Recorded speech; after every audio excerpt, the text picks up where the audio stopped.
고린도서 15장 부활의 복음을 우리가 3시간에 나누어서 같이 말씀을 묵상하고자 합니다. A.W. 토저 박사가 진짜인가 가짜인가라는 책에서 그 사람이 진짜 그리스도인인지 가짜 그리스도인인지 구별하는 법이 있다고 그랬습니다. 먼저 그 사람이 가장 원하는 것, 그 사람의 소원이 무엇인가를 봐야 하고, 또 그 사람이 평소에 가장 많이 생각하는 게 뭔가를 보면 사람이 진짜인가 가짜인가를 알 수 있다고 했습니다. 돈을 어디에 쓰는가, 여가 시간을 어떻게 보내는가, 어떤 사람들과 어울려 사는가, 누구를 존경하고 무엇에 열광을 하는가, 그리고 무엇을 보고 즐거워하는가, 이런 것들을 보면 그 사람이 진짜 그리스도인인지 가짜 그리스도인인지 구분할 수 있다고 했습니다. 가짜 믿지만, 교회를 다니지만 그러나 그리스도를 믿지 않는 사람들은 거룩에 대한 능력이 없다 그랬어요. 자기의 인격을 거룩하게 만들 능력이 없는 사람이기 때문에 그의 매일의 삶과 인격과 생활에서 변화의 열매가 맺어지지 않는다. 그러니까 10년 전에 그 모습 그대로 지금도 고집스럽게 살고 여전히 교만하게 살고 여전히 이기적으로 살면 혹시 의심해 봐야 돼요. 가짜 아닌가. 왜냐하면 그리스도를 믿는 믿음이 있는 사람들은 거룩해지는 능력이 그 안에 있기 때문에 그렇습니다. 왜냐하면 그리스도가 우리의 삶을 변화시키시는 분이기 때문에 그렇습니다. 오늘 바울은 고린도서 15장에서 이제 마지막 주제에 대한 이야기를 다루는데, 부활이 없다고 말하는 사람들은 가짜라는 겁니다. 고린도 교회에 정말 많은 그런 문제점들이 일어났는데, 이제 마지막에 아주 정면으로 그들이 하나님의 복음을 파괴시키고 하나님의 복음을 끌어내렸는데 부활이 없다는 겁니다. 그래서 12절에 그리스도께서 죽은 자 가운데에서 다시 살아나셨다 전파되었거늘 너희 중에서 어떤 사람들은 어찌하여 죽은 자 가운데에 부활이 없다고 하느냐. 그래서 부활의 교리를 이 복음에서 빼버렸습니다. 부활을 삭제해버렸습니다. 어떤 이유에선가 3가지를 우리가 추론해 볼 수 있는데, 하나는 영지주의자들의 그 헬라 철학에 근거한 그 그노시스즘 때문에 그렇습니다. 영지주의자들 헬라 철학은요, 사람의 존재를 육체와 영 이원론으로 봤어요. 그래서 영은 선하고 아름답고 거룩합니다. 육체는 더럽고 악하고 죄의 본거지입니다. 육은 악하기 때문에 죽는다는 건 이 악의 본거지인 육으로부터 해방되는 거예요. 그런데 우리가 전하는 부활은 육체의 부활을 포함하잖아요. 육체가 부활한다는 걸 영지주의자들이 받아들일 수가 없는 겁니다. 왜요? 육체는 죄요, 육체는 악이기 때문에. 그래서 그들이 그리스도의 복음에서 육체의 부활을 지워버린 겁니다. 두 번째는요, 그들이 이 헬레니즘의 과학주의의 사고에서 그들이 도저히 죽은 사람이 살아났다는 이 사실을 받아들일 수가 없는 겁니다. 그래서 이걸 비과학적, 비상식적 이론이라고 생각을 해서 이 신앙에 대한, 부활에 대한 회의주의에 빠진 거예요. 오늘도 교회는 열심히 다니고 있는데 일부 어떤 사람들은 이 헬레니즘 철학의 영향처럼 그들은 예수님의 육체의 부활을 하나의 정신적 과정으로 이해를 하지 실제로 죽은 사람이 살았다고 믿지를 못합니다. 세 번째 현상은요, 현대판 승리주의 때문에 그래. 부활은 지나가 버렸다. 부활은 지나갔다고 가르치는 사람들이 있었어요. 그래서 디모데후서 2장 8절에 바울이 디모데에게 내가 전한 복음대로 다윗의 씨로 죽은 자 가운데 다시 살아나신 예수 그리스도를 기억하라. 그리고 2장 18절에 진리에 관하여는 그들이 그릇되었도다. 부활이 이미 지나갔다 함으로 어떤 사람들의 믿음을 무너뜨리느니라. 그러니까 초대교회에 만연된 그 이단 거짓된 교리 중에 하나가 부활은 이미 지나갔다고 가르치는 사람들이 많았던 거예요. 그러니까 바울이 디모데에게 그들의 비진리에 대해서 교훈을 하고 있는 겁니다. 부활이 지나갔다. 왜 이런 교리가 나왔을까요? 이걸 현대판 승리주의라고 합니다. 승리주의는 뭐예요? 번영복음입니다. 우리가 예수 믿는 목적은 이 세상에서 잘되고 축복받고 성공하고 그리고 다른 사람보다 더 부자가 되는 데 신앙의 목적이 있다고 말하는 이 번영주의에서는 그리스도의 죽음과 부활의 의미를 그렇게 크게 그들이 강조점을 두질 않습니다. 그래서 부활이 지나갔다. 부활은 아무 상관이 없다.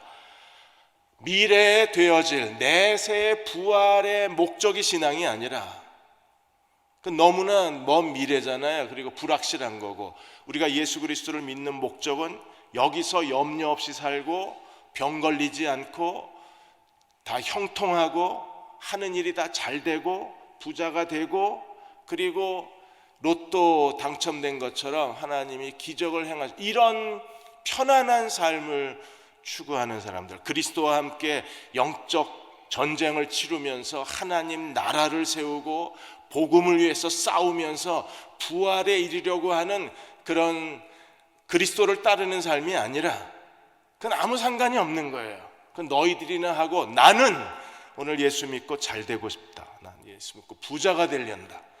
나는 예수 믿고 예수 믿는 목적이 더 많은 돈을 버는 성공주의에 있다고 말하는 사람들, 그 사람들을 승리주의라고 얘기를 합니다. 근데 초대교회부터 이런 사람들이 있었어요. 오늘 번영을 추구하는 이 번영주의 복음에 빠진 사람들이 많이 있잖아요. 이 사람들은 그리스도의 죽음, 고난, 죽음, 부활 그리고 하나님 나라를 사는 이 하나님 나라의 가치관에 대해서 별 관심이 없습니다. 선교 뭐하러 하냐 그럽니다.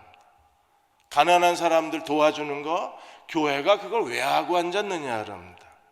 그러니까 하나님 뜻대로 사는 것보다는 그들은요 어떻게 하든지 하나님께 잘 보여서 내가 이 세상에 원하는 것을 얻겠다는 거예요. 그 사람들이 부활이 지나갔다. 부활은 나하고 상관이 없다고 말하는 사람들. 이런 사람들에 대해서 바울은 15장 1절에서 11절까지 부활의 사실성에 대해서 증언을 합니다. 예수 그리스도를 죽은 자 가운데서 살리신 하나님이 그 예수 그리스도의 부활을 믿는 자들을 다시 살려내실 거예요. 우리가 예수 그리스도를 믿는다는 것은 무엇인가를 1절에서 11절까지 설명하고 있습니다. 15장 1절에 형제들아 내가 너희에게 전한 복음을 너희에게 알게 하노니 내가 너희에게 전한 복음을 너희에게 다시 알게 하노니 이는 너희가 받은 것이요 그 가운데에 선 것이라. 여러분 그리스도는 어떻게 해야 합니까? 하나님의 복음, 예수 그리스도의 복음을 배우고 깨닫고 그 안에 서 있는 사람이어야 돼요. 그래서 복음으로 우리의 믿음이 시작되고 복음 안에서 하나님을 섬겨야 하고 날마다 복음과 동행하는 그리스도의 종들이 되어야 합니다. 바울은 고린도 교회에게 분명하게 얘기하기를 내가 너희에게 복음을 전했다. 너희가 그걸 알고 있다. 너희가 그것을 받았다. 그리고 그 안에 서 있다 그랬습니다. 여기서 복음을 받았다는 단어가 파라람바노라는 헬라어 단어입니다. 파라람바노는 이 구전으로 전해진 것, 사람의 입에서 사람의 입으로 전달되어진 것을 의미합니다. 그래서 복음의 내용의 사실성뿐 아니라 예수 그리스도의 부활을 목격한 사람들의 역사적 증언을 지금 같이 설명을 하고 있는 거예요. 복음의 내용에 대해서 2절에 이렇게 설명합니다. 너희가 만일 내가 전한 그 말을 굳게 지키고 헛되이 믿지 아니하였으면 그로 말미암아 구원을 얻으리라. 우리가 예수 그리스도를 믿으면 다 구원을 얻습니다. 그렇게 믿으십니까? 근데 그리스도를 믿고 구원을 얻는다는 것에 대해서 내가 전한 그 말을 굳게 지키고 헛되이 믿지 않아야 된다는 거예요. 근데 바울이 전한 복음에서 지금 거짓 교사들이 뭘 빼버렸습니까? 그리스도의 부활을 빼버린 거예요. 그래서 내가 전한 복음을 너희가 굳게 지키고 헛되이 믿지 않았으면 좋겠다. 그래서 15장 1절에 그 가운데 서 있어라. 그 다음에 15장 2절에서 그 말을 굳게 지켜라. 그러면 너희가 구원을 얻으리라고 약속을 해 주었습니다.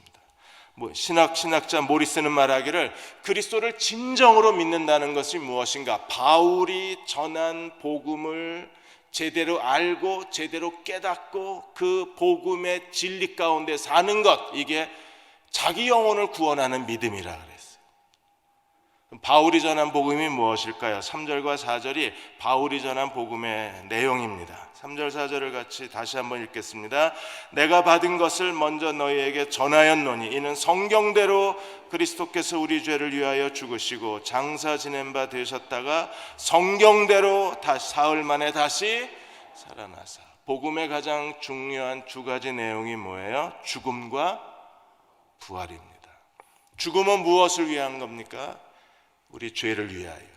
부활은 무엇을 위한 거예요? 우리를 의롭다 하시기 위해서. 그래서 바울은 로마서 4장 24절 25절에서 이렇게 말했습니다.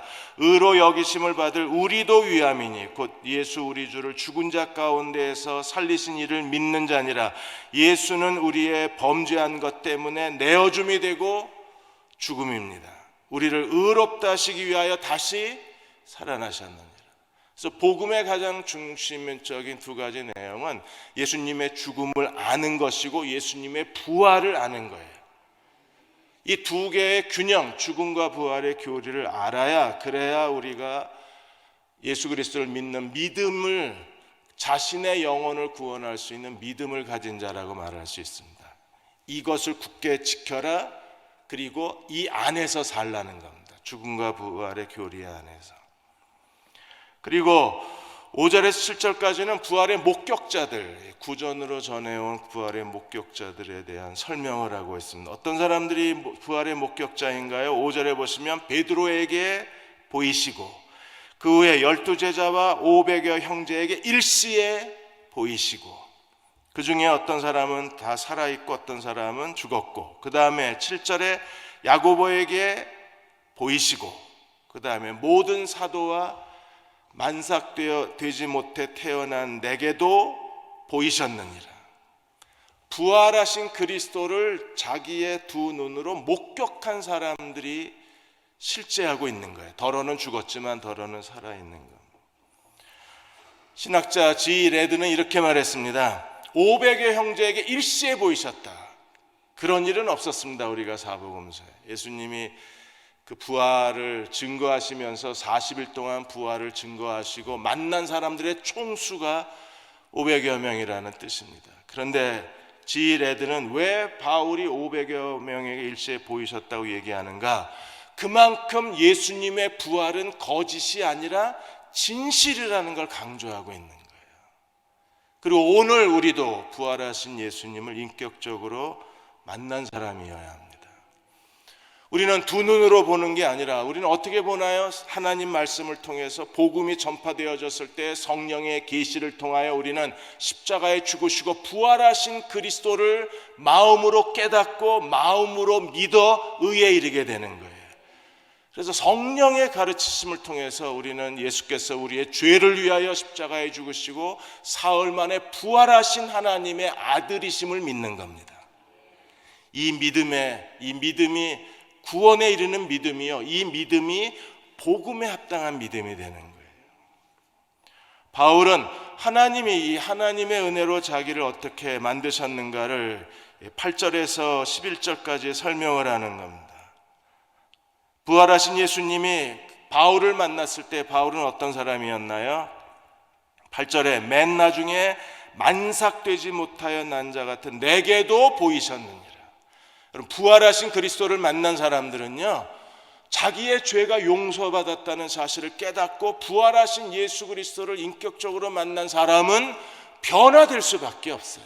그러니까 변화가 안 일어나면 그리스도를 인격적으로 만나지 못한 겁니다. 보이셨느니라, 보이셨느니라, 보이셨느니라, 내게도 보이셨느니라. 나는 그리스도를 만났나요? 정말 그분을 만났습니까? 그분을 우리가 만났다면 변화될 수밖에 없어요. 바울은 만삭되지 못한 사람, 바울의 사람들이 아마 바울을 모욕하고 바울을 비난하기 위해서 쓴 말을 바울은 자기 자신을 그대로 인정을 합니다. 나는 그냥 만삭되지 못한 유산한 낙태한 그런 존재에 불과하다. 그런 사람이었는데 9절에 나는 사도 중에 가장 작은 사람이라. 왜 그는 스스로 자기 죄를 작게 여겼습니까? 하나님의 교회를 박해하고 핍박하였기 때문에 사도라 칭함받기에 감당치 못할 사람임을 자기의 연약함과 절망과 죄를 바울은요 온 가슴으로 느끼고 있었어요.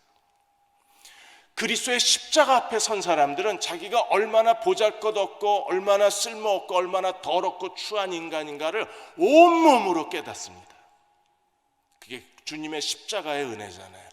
그 앞에 십자가에 죽으신 그리스도 앞에 서 있는 사람, 부활하신 그리스도를 영광 중에 만난 사람들은 자기가 얼마나 작고 보잘것없고 쓸모없고 별 볼 일 없는 사람인가를 스스로 알아요. 자기를 작게 여길 수밖에 없습니다.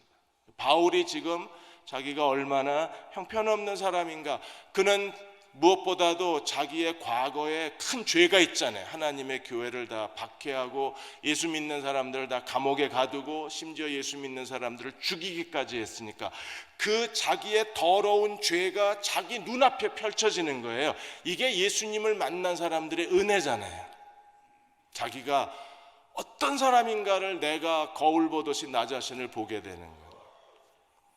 근데 하나님이 어떻게 하셨습니까? 이렇게 작은 자, 지극히 작은 자를 10절에 보시면 그러나 내가 나 된 것은 하나님의 은혜로 된 것이니 내게 주신 그의 은혜가 헛되지 아니하여 내가 모든 사도보다 더 많이 수고하였으나 내가 한 것이 아니요 오직 나와 함께 하신 하나님의 은혜로 한 것이라.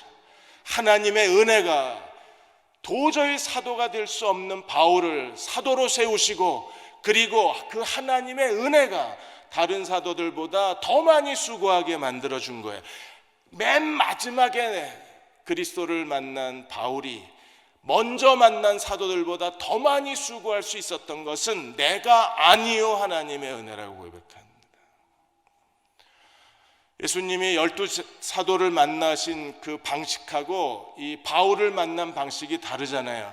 12사도는요 예수님이 직접 살아계 승천하시기 전에 12사도를 만나서 자신의 부활을 증거하셨습니다.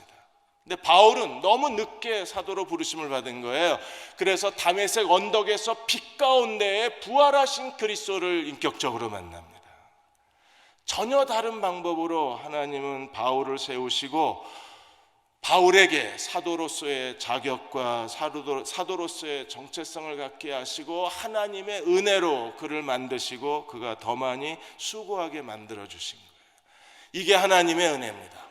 예수 그리스도의 죽음과 부활이 하나님의 은혜가 되어서 우리를 변화시키는 거예요. 내 안에 그런 삶의 궁극적인 변화가 일어나요. 그래서 바울은 빌립보 3장 10절에서 12절까지 자기가 어떻게 살았는가를 자서전적으로 고백하는 겁니다. 내가 그리스도와 그 부활의 권능과 그 고난의 참여함을 알고자 하여 그의 죽으심을 본받아 어떻게 하든지 죽은 자 가운데에서 부활에 이르려 하노라. 고난을 통해서 죽음을 본받아 부활에 이르고자 했던 것이 바울의 신앙의 목표였었어요. 오늘 우리도 예수 그리스도를 인격적으로 만나고 그의 구원을 깨닫고 하나님의 복음을 깨달은 사람이라면 오늘 우리도 우리의 삶의 최종적인 목표가 무엇입니까? 우리의 삶의 진정한 가치가 뭐예요? 이 세상에서 어떤 인생을 사느냐보다 더 중요한 우리의 가치가 무엇입니까? 우리도 바울처럼 어떻게 하든지 그의 고난에 참여하여 그의 죽으심을 본받아 그리스도의 부활에 이르는 것이 우리의 인생의 최고의 목표가 돼야 돼요. 내가 어떤 직업을 갖고 있든지 사람들이 나를 알아주든 알아주지 못하든 내가 어떤 자가용을 타든 어떤 집에서 살든 그거보다 더 중요한 것은 내 안에 그리스도의 죽음과 부활이 내 안에 자아 실현되는 것, 그것이 우리의 삶의 최고의 목표여야 하고 우리가 살아가야 할 이유가 돼야 되는 거예요. 그래서 바울은 12절에 내가 이미 얻었다 함도 아니요 온전히 이루었다 함도 아니라 오직 내가 그리스도 예수께 핀바된 그것을 잡으려고 오늘도 달려가노라. 우리의 마음의 진정한 부끄러움은 그리스도의 죽음에 이르지 못하고 그리스도의 부활에 이르지 못한 거잖아요. 이 세상 살아가는 동안에 우리는 다른 사람과 비교해서 여러 가지 무능한 것들이 많이 있습니다. 외모도 무능하고 뭐 여러 가지 스펙 면에서도 무능하고 여러 재능이나 뭐 이 세상 살아가는데 여러 뭐 재주나 이런 것들에 있어서 무능할 수 있습니다. 근데 정말 우리를 부끄럽게 하는 건 뭡니까? 그리스도께 잡힌 바 된 그것을 잡으려고 쫓아가지 못하는 우리의 삶의 나태함 아닌가. 어떻게든 죽음에 이르러야 하고 부활에 이르러야 하는데 그런 신앙의 내적 역동성, 그 신앙의 열정, 이게 식어져 버리면 그때부터 우리는 정말 주님을 따라가는데 너무 나약한 존재가 돼버리고 말입니다. 우리 마음이 그리스도를 바라보는 시선이 뜨거워야 하고 그리스도를 믿는다는 게 확실해야 되는데 그거는 바울이 고백한 것처럼 어떻게든지 고난에 참여해서 죽음에 이르고 부활에 이르러야 돼요. 그래야 거기서 하나님의 은혜가 나를 만들어내고 나는 하나님의 은혜로 지금 살 수 있어야 되는. 이어령 박사님이 최근에 여러 교회를 다니시면서 세미나도 많이 하시고 또 사람들과 강연을 많이 하시는데 자기 딸이 그 이민아 목사가 갑자기 갑상선 암이 4개월 만에 2번이나 재발하고 고도근시로 인해서 망막이 찢어져서 시력을 잃어버리는 상황이 되고 또 딸의 아이 중에 하나가 자폐아가 됐는데 이 아이가 거의 밤새 울어요. 미친 듯이 웁니다, 이 아이가. 그러니까 엄마가 밤새 한잠도 못 자는 거예요, 얘를 돌보느라. 암은 재발을 하고 시력은 다 상실해버리고 애는 미친 듯이 울어대고 곁에서 1분도 떨어질 수가 없는 겁니다. 그런데 그 딸의 고통과 불행을 쳐다보면서 아버지가 아무것도 해줄 수 있는 게 없는 거예요. 이어령 박사, 이어령 교수 그러면 23살에 그분이 문학계에 등단을 하고 27살에 유력신문 기사에 논설위원이 되고 그야말로 한국의 석학이잖아요. 한국의 지성이라고 그렇게 사람들에게 인정받는 분이 그 딸의 절망 앞에서 아버지는 아무것도 해줄 수 없는 거예요. 자기가 알고 있는 지식, 자기가 알고 있는 모든 사람들, 자기가 가지고 있는 것 해줄 게 아무것도 없었잖아요. 그런데 기도를 통해서 딸이 치유를 받고 기도를 통해서 자폐아가 다시 정서적으로 회복이 되고 기도를 통해서 하나님의 기적이 일어나는 걸 보는 거예요. 그래서 나중에 이어령 박사가 그 딸 이민아 목사한테 그랬잖아요. 네가 어둠 속에 있었을 때 발견한 빛, 나도 그 빛을 보고 싶다고 얘기를 하는 거예요. 여러분 그 빛이 뭐예요? 그게 부활하신 그리스도, 그 빛이 뭐예요? 십자가에 죽으신 그리스도잖아요. 그 은혜, 부활의 은혜, 그리스도의 십자가의 죽음의 그 사랑의 은혜만이 우리를 변화시킬 수 있고 그 은혜에 사로잡힌 사람들이 오늘도 열정을 다해서 그리스도의 뒤를 따라가는 겁니다. 그의 고난, 죽음, 부활의 길을 따라가는 사람들. 그러면 그리스도의 죽음을 믿고 부활을 믿는다는 게 무엇을 의미하는가? 최근에 춘천의 한마음교회에 그 목사님께서 부활신앙을 주장하시면서 굉장한 그 반향을 일으키셨습니다. 그동안에 우리는요, 이 김성로 목사님이 주장하는 부활의 메시지를 잃어버리고 살았잖아요. 그게 강조점을 잃어버리고 살았었는데 이게 너무 지나치신 거예요. 그래서 정희철 목사님이 신사도주의를 폭로했던 정희철 목사님이 이 김성로 목사님의 설교를 다 녹취해서 그걸 다시 파헤쳤습니다. 그러니까 너무 멀리 가셨어요. 그러니까 한국교회가 이렇게 무기력하고 청년들이 떠나가고 한국교회가 형식화되고 한국교회가 생명력을 잃어버린 이유가 우리가 십자가에 죽으신 예수, 죽은 예수를 붙들고 살기 때문에 한국교회가 이렇게 됐다는 겁니다. 근데 자기는 부활하신 그리스도, 산 예수를 믿었기 때문에 변화가 일어나고 하나님의 능력이 교회를 통해서 나타났다고 주장을 하시는 거예요. 근데 이게 복음이 잘못하면 절뚝발이가 되는 거잖아요. 여러분, 그리스도의 고난 없이 죽음이 없고 죽음 없이 부활이 없습니다. 그래서 고난과 죽음과 부활을 이 예수 그리스도를 믿는 믿음의 세 가지 중요한 삼위일체로 우리가 믿어야지 그 중에 어느 하나만 떼어가지고 강조할 수 있는 게 아니에요. 이분의 논리라고 그러면 한국교회는 부활을 망각하고 살았고 자기는 부활을 주장하고 살았다는 거잖아요. 고린도 교회는요, 아예 부활을 빼버렸고 또 목사님은 부활을 강조하고 사는 거하고, 그게 불균형이잖아요. 균형 잡힌 신앙이 되려면 어떻게 해야 됩니까? 그리스도의 고난에 참여하여 죽음에 연합을 해야 그 다음에 부활에 연합하는 거지, 죽음 없이 부활이 있을 수 없잖아요. 그러니까 죽은 예수를 붙들고 사는 게 아니라 죽은 예수를 통해서 부활하신 예수에게로 가는 게 그게 믿음의 올바른 길이잖아요. 모든 하나만 너무 강조하면 어려운 거예요. 이렇게 부활을 강조하다 보니까 뭘 강조하셨어요?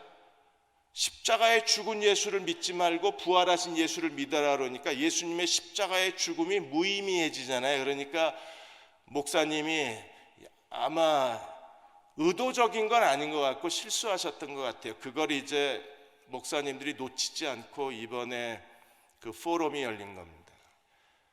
뭘 주장하셨느냐면 하늘에, 계시록에 나와 하늘에 장막이 있고 거기서 예수님이 한 번 더 속죄 제사를 드린다는 겁니다. 그럼 예수님의 속죄는 죽음에서 이미 이루어진 거잖아요. 근데 부활을 강조하다 보니까 하늘의 장막에서 두 번째 속죄 제사를 주장하시게 된 거예요. 이게 문제가 돼가지고 이것 때문에 이제 여러 신학자들이 모이고 장신대, 총신대 교수들이 모여서 이건 아니다, 이건 너무 지나치게 갔다. 그래서 하늘의 장막의 두 번째 제사로는 이제 김성도 목사님 공식적으로 사과를 하셨어요. 내가 잘못했다고. 왜 그렇게 됩니까? 너무 부활을 강조하려다 보니까 죽음을 축소하다 보니까 그런 얘기가 그냥 툭 튀어나오는 거예요. 여러분, 균형이 제일 중요합니다. 우리는 왜 죽음과 부활이어야 하는가를 오늘 간단하게 설명을 드리려고 합니다. 먼저 하나님이 인간을 창조하셨을 때 인간의 세 가지 기관이 있다 그랬습니다. 이원론을 주장하는 분도 계시고 삼원론을 주장하는 분도 계신데, 데살로니가전서 5장 23절에는 평강의 하나님이 친히 너희를 온전히 거룩하게 하시고 너희 온 영과 혼과 몸이 우리 주 예수 그리스도에 강림하실 때 흠없게 보존되기를 원하노라. 그래서 영과 혼과 육체, 이 삼원론으로 우리가 설명을 하겠습니다. 이게 설명하기가 제일 좋아요. 근데 창세기 2장 17절에서 선악과에 대해서 뭐라고 말씀을 하셨습니까? 너희가 선악과를 먹는 날에는 정령 죽으리라. 선악과의 죽음을 하나님이 심판하셨는데 너희가 정령 죽으리라 그랬는데 아담과 하와가 그 자리에서 즉사했나요? 아닙니다. 아담은요 930년을 더 살았습니다. 너희가 정령 죽으리라 그랬을 죽음은 하나님과의 관계가 끊어지는 겁니다. 그래서 영이 죽고 혼이 죽고 그리고 나중에 육체가 죽는 거예요. 영이 죽었다는 증거가 어디 있습니까? 그들이 선악과를 먹고 영이 죽자 하나님의 낯을 피하여 숨어버렸어요. 하나님의 동산에서 그들이 하나님께 등을 돌렸습니다. 이게 영이 죽은 거예요. 영이 하는 일이 뭡니까? 하나님과 교제하는 기관이잖아요. 우리가 하나님 말씀을 듣고 하나님께 말씀을 하고 우리가 말하고 하나님을 예배할 수 있는 건 우리가 영이 있기 때문에 하나님과 교제할 수 있는 거예요. 여러분, 개하고 교제할 수 있나요? 어떤 분들은 하시더라고요. 아들이래. 어떤 애는 딸이라고 그러고. 그럼 엄마는 뭐가 되는 거지? 졸지에 족보가 이상해지더라고요. 그래서 그럼 집사님은 개 개예요? 농담 삼아 그랬습니다. 그분들은요 굉장한 교감을, 동물들하고 교감을 갖고 계시더라고요. 우리가 하나님 피조물인데 창조주 하나님과 교제할 수 있는 건 영이 있어서 그래요. 영. 그 다음에 혼은요 지정이, 지성과 감정과 의지, 인격. 혼이 죽자 어떤 일이 벌어졌습니까? 아담이 하와에게 뭐라 그랬어요? 내 뼈 중에 뼈요 살 중에 살이라 최고의 찬사를 했던 아담이 순식간에 혼이 죽자, 인격이 죽자 어떻게 했습니까? 하와에게 하나님이 내게 만들어주신 저 여자 때문에 내가 선악과를 먹었다. 순식간에 여자에게 모든 잘못을 뒤집어 씌웁니다. 자기 변명에 빠지는. 사람이 혼이 죽으면 이기적이 되는 거예요. 혼이 죽으면 자기밖에 몰라요. 혼이 죽으면 사람과 사람 사이의 관계를 다 깨트려 버립니다. 그래서 아담이 순식간에 하와에게 모든 잘못을 전가시켜 버립니다. 하와도 가만히 있을 수 없잖아요. 찾아냈어요. 드디어. 뭘 찾아냈습니까? 뱀이. 누가 만들었어요? 하나님이 창조하신 뱀이 그랬습니다. 누구 잘못이에요? 결국에 하나님 잘못. 아담은 하와를 뭐라 그랬어요? 하나님이 지으신 하와. 하와는요 뱀을 향해서 하나님이 지으신 뱀. 이래서 결국엔 누가 최종적으로 다 잘못이에요? 하나님. 다 밀어버리는. 이게 왜 이렇게 돼요? 혼이 죽으면 극히 이기적이 되고 갑질을 하고 사람과 사람 사이에 배신을 때리는 겁니다. 그리고 육체가 서서히 죽어가서 900년 뒤에 아담도 죽고 하와도 죽고 이렇게 해서 영, 혼, 육이 다 죽어요. 그럼 구원이 무엇입니까? 구원은 부활입니다. 죽었던 영을 다시 살리고 죽은 혼을 다시 살리고 죽은 육체를 다시 살리는 게 구원이에요. 그래서 에베소서 2장 1절에서 이렇게 말합니다. 허물과 죄로 죽었던 너희를 다시 살리셨도다. 그래서 부활은 구원의 전 과정에 부활이 있는 겁니다. 육체의 부활만 부활이 아니라 인간의 영, 혼, 육체가 전부 다 부활하는 것, 그게 구원이에요. 왜요? 다 죽었잖아요. 죽은 걸 살려내기 때문에 그게 부활 신앙이고, 죽은 걸 살려낸 과정이 그게 구원의 과정이 되어서 칭의, 성화, 영화, 우리가 위치적 구원, 점진적 구원, 완성된 구원이라고 설명하는 이유가 거기 있는 거예요. 여러분, 이걸 우리가 믿어야, 이걸 믿고 이걸 붙잡고 이 안에서 살아야 자기를 구원하는 믿음을 가진 사람이 되는 겁니다. 이걸 믿는 겁니다. 그러니까 오늘 밤에 오신 분들은요, 그 구원에 대해서 제가 몇 번째 지금 설명을 드리는데, 이 진리를 확실하게 붙잡고 예수 믿으셔야 돼요. 이게 예수 믿는 겁니다. 그래서 제일 먼저 죽은 영은 어떻게 살아납니까? 예수 그리스도를 믿음으로 죽은 영이 다시 살아나요. 예수님이 우리 안에 들어오시면, 예수님이 생명이시잖아요. 새 생명. 그러니까 예수님의 새 생명이 우리 안에 들어와야 죽은 영이 제일 먼저 살아나서 우리가 하나님을 예배할 수 있는 거예요. 그래서 요한복음 3장 6절에 육으로 난 것은 육이요 성령으로 태어난 것은 영이다. 그래서 우리가 거듭났다고 말했을 때 제일 먼저 거듭나는 게 뭐예요? 영이 다시 사는 거예요. 영이 다시 살아나니까, 우리가 예수님이 내 안에 들어오셔서 예수님의 생명으로 죽은 영이 살아나니까 그 다음에 하나님 예배하는 게 즐겁고 하나님이 일하는 게 행복하고 하나님을 섬기는 것이 우리 생애의 가장 귀중한 일이 되잖아요. 우리가 처음 예수 믿었을 때 어떤 일이 벌어졌습니까? 일주일이 너무 길었잖아요. 주일 예배, 그 같이 예배 드리는 기쁨 때문에 지금은 주일이 너무 빨리 돌아오잖아요. 내일 모레면 또 주일. 하나님과 교제하는 행복을 아는 겁니다. 왜? 영이 살아나니까. 아틀란타에 그 콘스티튜션 그 일간지가 있는데, 거기에 샤블리라는 분이 재미있는 글을 하나 올리셨습니다. 어느 날 아침에 이제 애들 데리고 학교에 데려다 주고 이제 자긴 직장에 가야 되는데 아침에 늦게 일어난 거예요. 그래서 할 수 없이 이제 길거리에 그 인스턴트 식당에서 레스토랑에서 이제 아이들 밥을 사주려고 이제 데리고 식당에 간 겁니다. 거기에 이제 8살 이제 메어리가 큰 아이들 내려주고 메어리를 내려다 주기 전에 이제 밥을 먹는데 메어리가 식당에 들어갔는데 사람들이 식당에 꽉 찬 거예요. 사람들이 열심히 아침을 먹는 걸 보고 메어리가 엄마한테 이렇게 큰 소리로 묻습니다. 엄마, 이 사람들 식사기도 안 하고 먹는 거야? 이랬어요.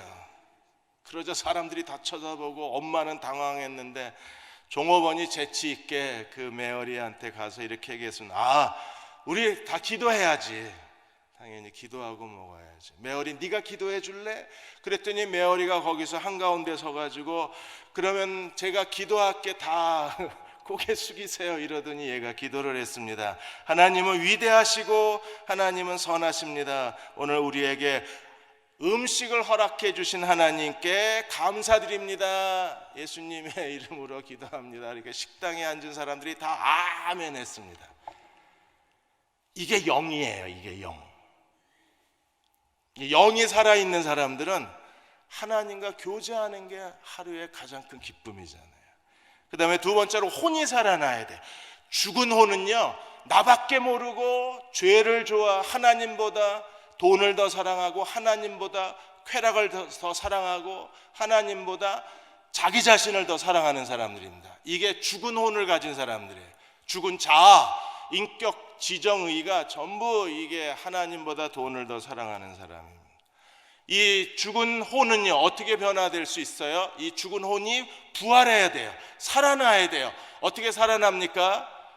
그리스도의 십자가로 살아납니다. 그래서 베드로전서 4장 1절 2절에 그리스도께서 이미 육체의 고난을 받으셨으니 너희도 같은 마음으로 갑옷을 삼으라. 이는 육체의 고난을 받은 자가 죄를 그쳤으니 그로는 다시는 사람의 정욕을 따르지 아니하고 하나님의 뜻을 따라 육체의 남은 때를 살게 하려 함이라. 자아가 바뀌는 겁니다. 옛사람을 벗어버리고 새 사람을 입는 거예요. 죽은 자아를 십자가에 못 박아버리고 십자가에 내가 죽고 다시 내가 태어나는 겁니다. 누구로? 그리스도로 다시 부활하는 거예요. 그래서 인격이 다시 살아나야 이 사람이 성화된 사람이 될 수 있어요. 이 사람이 하나님 뜻대로 삽니다. 여러분의 인격은 부활하셨나요? 이게 인격이 죽을 때까지 부활이 되는 거예요. 죽을 때까지. 그러다 마지막으로 육체, 이 살과 뼈로 된 육체가 언제 이 육체가 부활합니까? 그리스도가 다시 오실 때. 그래서 그리스도가 다시 오실 때까지 우리는 죽은 사람이 전부 무덤에 가 있다가 무덤에서 한꺼번에 다 부활하는 거예요.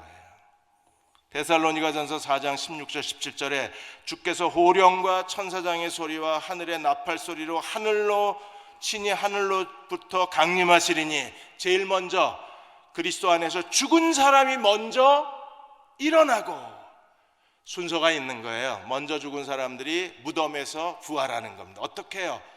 신령한 육체로. 그 다음에 17절에 그 후에 우리 살아남은 자들도 그들과 함께 구름 속으로 끌어올려 공중에서 주를 영접하게 하시리니 우리가 항상 주와 항상 같이 있으리라. 그래서 그때까지 우리가 살아있으면 우리는요 무덤에 들어가지 않고 육체가 부활에 이르게 됩니다. 이걸 우리가 뭐라고 그래요? 변화된다 그러는 겁니다. 열심히 건강 유의하셔서 오래 사시기 바랍니다. 주님 오실 때까지 죽지 마시고.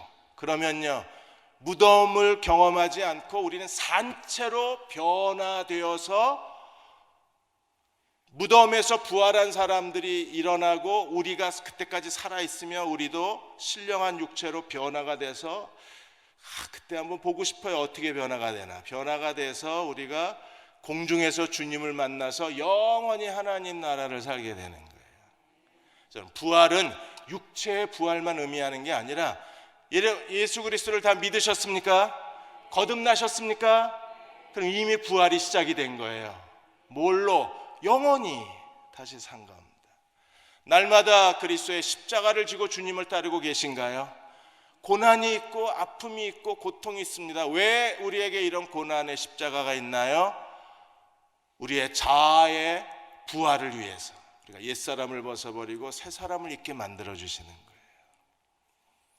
그리고 우리가 죽은 다음에 무덤이 열리고 그리스도가 다시 오실 때 육체가 부활하고 살아있는 우리도 변화가 되어서 하나님 나라를 상속하게 되는, 이게 부활신앙입니다. 죽은 자를 다시 살리시는 거예요. 그 과정에 그리스도의 고난이 있고 그리스도의 십자가가 있고 그리스도의 재림이 있는 겁니다. 사랑하는 여러분, 고난과 죽음과 부활은 우리의 매일의 삶에서 그리스도를 따라가야 할 신앙의 표대가 되는 거예요. 날마다 이 주님을 따라가십시다. 그래서 죄에 대하여 죽은 자, 하나님께 대하여 산 자로 사는 사람들, 그들이 이 시대에서 하나님의 영광을 구하는 종들입니다. 하나님이 그들을 형통케 하시는 거예요. 그리고 그들을 이 시대에 하나님의 도구로 쓰시는 거예요. 그들이 하나님의 능력의 사람이 되어서 하나님의 영광을 가져올 수 있는 하나님의 도구가 되는 사람들입니다. 우리가 부활에 이르러서 하나님의 도구로 쓰임받는 종들이 되시기를 주의 이름으로 축원합니다. 기도하겠습니다.